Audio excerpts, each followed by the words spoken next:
An Air Force B-1B Lancer bomber prepares to take off for a 10-hour mission to fly in the vicinity of Kyushu, Japan, the East China Sea, and the Korean Peninsula, from Andersen Air Force Base, Guam on Tuesday. U.S. Air Force North Korea is reviewing plans to strike U.S. military targets in Guam with its medium-range ballistic missiles to create enveloping fire, according to the state media Korean Central News Agency. The message came hours after President Trump warned North Korea on Tuesday that it will be met with fire and fury and frankly power, the likes of which this world has never seen before, if it does not stop threatening the United States. The threats also follow a unanimous vote by the UN Security Council to impose strict new sanctions on North Korea. That Kim Jong-un is eyeing Guam, the sovereign U.S. territory island with a strategic airfield and naval station, is no surprise to the 160,000 Guamanians there. Every time there is some saber-rattling in the part of the world, Guam is always part of the occasion, said Robert F. Underwood, the president of the University of Guam and the island's former delegate to the House of Representatives. When you're from Guam and live on Guam, it's disconcerting, but not unusual, he told the Washington Post. Long a strategic linchpin at 3,300 miles west of Hawaii, and more than 2,000 miles from North Korea, Guam is on the edge of U.S. power in the Pacific. Its combined Navy and Air Force installation, Joint Region Marianas, is the home port for nuclear submarines, a contingent of Special Operations Forces and the launching point of flights for strategic bombers conducting rotational flights over Japanese territories and in the Korean Peninsula. Guam has been a strategic linchpin after Spain relinquished control to the U.S. Navy following the Spanish-American War in 1898. Japanese forces sped to the island following the bombing of Pearl Harbor in 1941 and captured it, subjecting its people to violence that some historians estimate to have killed 10% of its population. The island just celebrated its 73rd Celebration Day, commemorating the start of the U.S.-led effort to liberate Guam on July 10, 1944, Underwood said.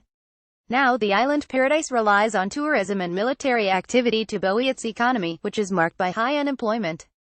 There have been recent efforts to grant Guam more control over its government, including support from the United Nations. Guamanians do not have a representative in Congress and cannot vote for president but do vote for party delegates in primaries. A child plays on a beach in Guam's capital, Higatna, in July. A pair of B-1B Lancer bombers arrived in Guam from South Dakota this week to fly with South Korean and Japanese counterparts. That mission follows an operation over the Korean Peninsula in late July, in which the warplanes were scrambled from Guam as a response to North Korea's second test of an intercontinental ballistic missile that experts said could have reached as far as New York. Guam's growing strategic importance is due to its sovereign status, Underwood said. The United States must get clearance from ally nations like South Korea and Japan to build up its military hardware in the event of defense escalations, which can be a lengthy process. But Guam has been used to project power immediately, Underwood said. The island is also home to a terminal high-altitude area defense missile defense battery, which targets ballistic missiles. The presence of THA-80 systems in South Korea has drawn consternation from Pyongyang and Beijing, which view the defensive system as an escalating presence. It was unclear Tuesday whether the Pentagon had elevated the readiness posture of its Guam-based fleet of ships and planes following the threat from North Korea. We always maintain a high state of readiness and have the capabilities to counter any threat, to include those from North Korea, Johnny Michael, a spokesman for Defense Secretary Jim Mattis, said in a statement provided to the Post. The numerous installations on Guam host about 6,000 troops and growing as the United States seeks to rebalance its forces in the Pacific amid a growing reach of China's military and North Korea's increasingly sophisticated nuclear program. In 2014, then Deputy Defense Secretary Bob Work said 60% of the Navy and 60% of combat air forces would be located in the region. Guam has always been a central part of our plans. Certainly a central part of the Navy's plans, but now a central part of the entire Department of Defense's plans, he said. Outsized contributions to the U.S. that leaves an island of U.S. citizens watching the news closely as posturing escalates on either side of the Pacific. Most of the time the overheated rhetoric comes from North Korea. This time it's coming from the U.S. side, Underwood said. Guamanians share two common sentiments about their role in foreign policy, Underwood said. Media reports focus on the importance of military installations, making locals feel like they are bit players on a large stage, he said. Others would rather shed the crosshairs. People say I hate being a target.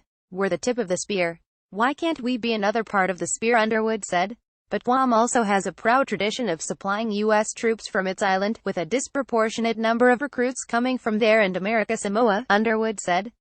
18 Guamanian troops were killed in Iraq and Afghanistan, pointing to an outsized sacrifice for a territory with a population smaller than Eugene, Oregon.